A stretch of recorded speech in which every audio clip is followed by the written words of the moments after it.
আসসালামু আলাইকুম। এখন আমি দেখাবো মাইক্রোসফট ওয়ার্ডের বেসিক শর্টকাট কমান্ড। দেখেন কন্ট্রোল বিতে হলো বোল্ড। এখানে ম্যাক অপারেটিং সিস্টেমেরটা দেওয়া আছে, বাম পাশেরটা আছে হলো উইন্ডোজ অপারেটিং সিস্টেমের। আপাতত ম্যাকের দরকার নেই, এটা যারা ম্যাক ব্যবহার করে তাদের জন্য। আমি শুধু উইন্ডোজেরটা বলে যাব।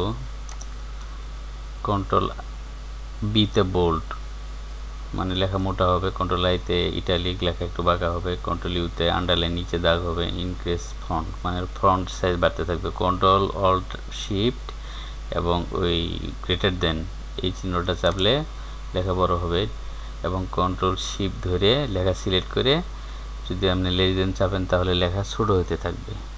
এটা হলো ইনক্রিজ আর ডিক্রিজ, মানে এক ফন্ট করে বড় হবে আর এক ফন্ট করে ছোট হবে।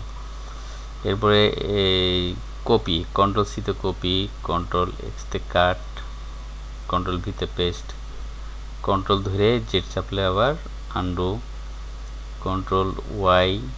এখানে প্লাস বলতে বোঝাইছে মানে কন্ট্রোল ধরে রেখে যেই কিগুলো চাপবেন সেগুলো চাপতে হবে। কন্ট্রোল ওয়াইতে redo, control A select all, control এ find, control H replace, control N হলো নতুন ডকুমেন্ট আনা যাবে, কন্ট্রোল ওতে ওপেন, কন্ট্রোল এসতে সেভ, কন্ট্রোল পিতে প্রিন্ট। এরপরে কন্ট্রোল হোম চাপলে আপনার একেবারে শুরুতে পেজে শুরুতে চলে যাবে। আবার কন্ট্রোল ধরে যদি এন্ড কি চাপেন কিবোর্ডের তাহলে একেবারে পেজের শেষে চলে আসবে, লাইনের শেষে চলে আসবে।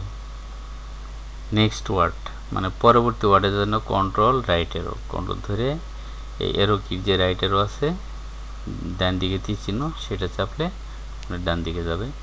এরপরে আছে কন্ট্রোল লেফট এরো বাম দিকে যাবে, কন্ট্রোল ধরে ডাউন এরো মানে একটা ওয়ার্ড করে প্যারাগ্রাফ করে যাবে আর কি।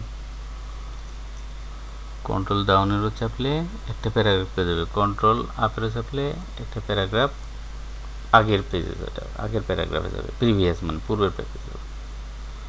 আশা করি বুঝতে পারছেন। আসসালামু আলাইকুম।